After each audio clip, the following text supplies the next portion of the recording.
Hello, freelancer. Welcome back for another week. Today, I'm here to tell you that most freelancers don't deduct less because they don't know if it's deductible, but because they don't have the paperwork. You bought a monitor, paid for a course, or took that train to see a client. I'm sorry to tell you that all of that was deductible, but your mistake was paying with your personal card, throwing away the receipt, and of course, when the quarterly came, there was nothing to show. So it was left out. In the next few minutes, I'll give you two things. First, the document you need for each type of expense because they don't all require the same thing. And second, the complete list of categories you can deduct with the specific condition for each one. In the end, you'll have a system, not a wish list. So let's go. Let's get started. Let's start with the important stuff, what the tax agency really looks at. An expense is deductible when it's linked to your activity and you can actually prove it. Both parts count, linked to your activity and provable. It can be all kinds of things: equipment, a trip, a $12 a month subscription. If it helps you work, it counts. But if the tax agency asks and you have nothing to prove it or a paper to show, well, it doesn't count.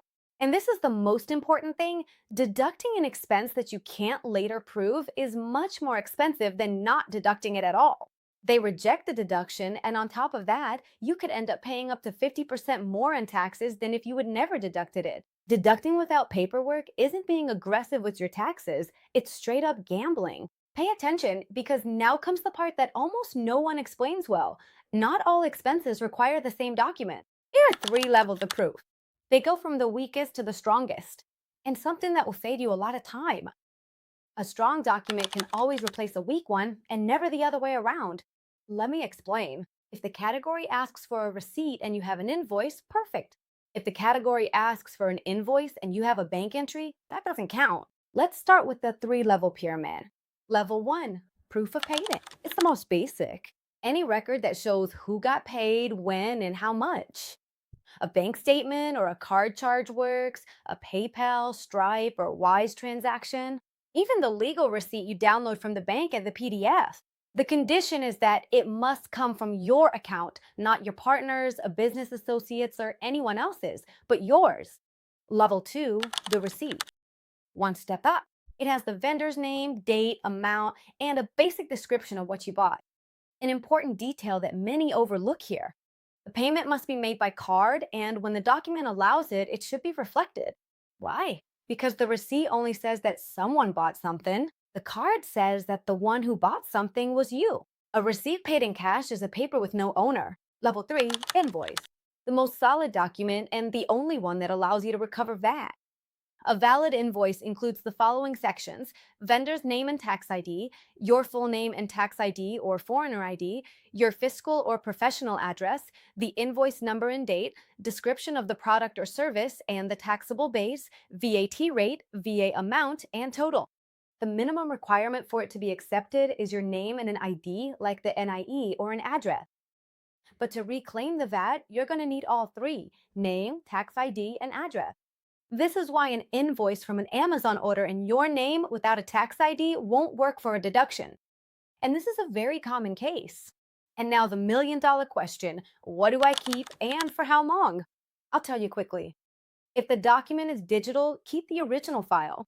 And I mean the PDF the supplier sends you, not a screenshot of the file. No, the file as is. If the receipt is paper, keep it for 4 years.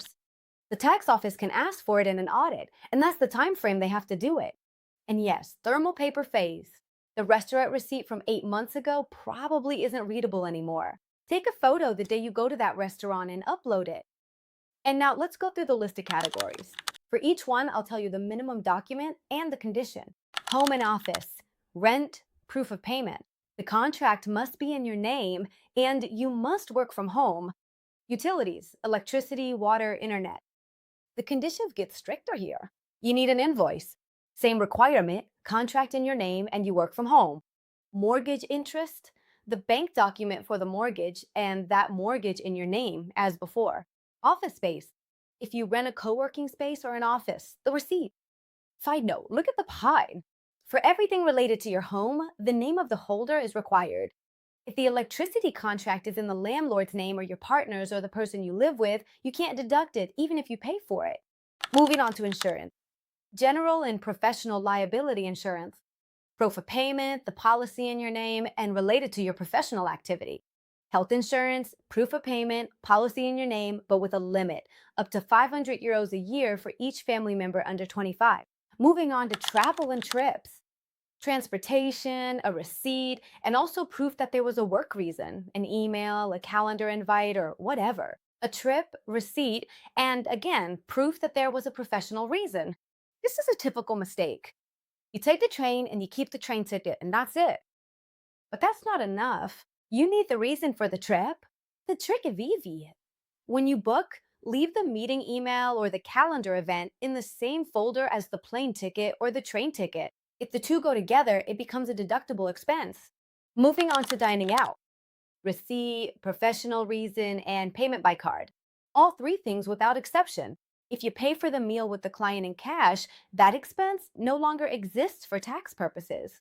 Moving on to your own car, the category with the toughest conditions. So pay attention. The document is the receipt, but it's only deductible if the car is used exclusively for work. And you must keep a very detailed record of the trips and the odometer readings. Let me translate. If you use the same car to go see clients and to take the kids to school, it doesn't count. Better to have it clear from the start than to find out during an audit. Moving on to work tools. Office supplies and equipment, receipt with no extra conditions. Software and subscriptions. Adobe, Notion, Figma, receipt. Everything counts. This is the category that leaves the most money on the table because they're small automatic charges. No one tracks them. It's 12 euros for one, 29 for another, and it's hundreds of euros by the end of the year. Service providers always with an invoice. If you hire another freelancer, a designer or whatever, always with an invoice. A Bitham doesn't tell. Moving on to training. Always with an invoice, and it must be relevant to your professional activity. A course, a master's, a training session, whatever. But keep in mind that if you're a copywriter and it's a master's in photography, it'll be hard to defend. Moving on to fees, banking, and platforms. Social Security needs a proof of payment. Your self-employed fee is deductible. Your financial expenses need a proof of payment and to know what the bank fees are. The condition, your accounts must be exclusively for your business. We always remind you of this. Separate your personal account from the business one. For platform fees, the statement you download from the app or the platform itself works. I'll summarize the 3 mistakes repeated over and over so you can keep them in mind and not repeat them. Paying with the wrong account. Remember that the proof must come from your accounts.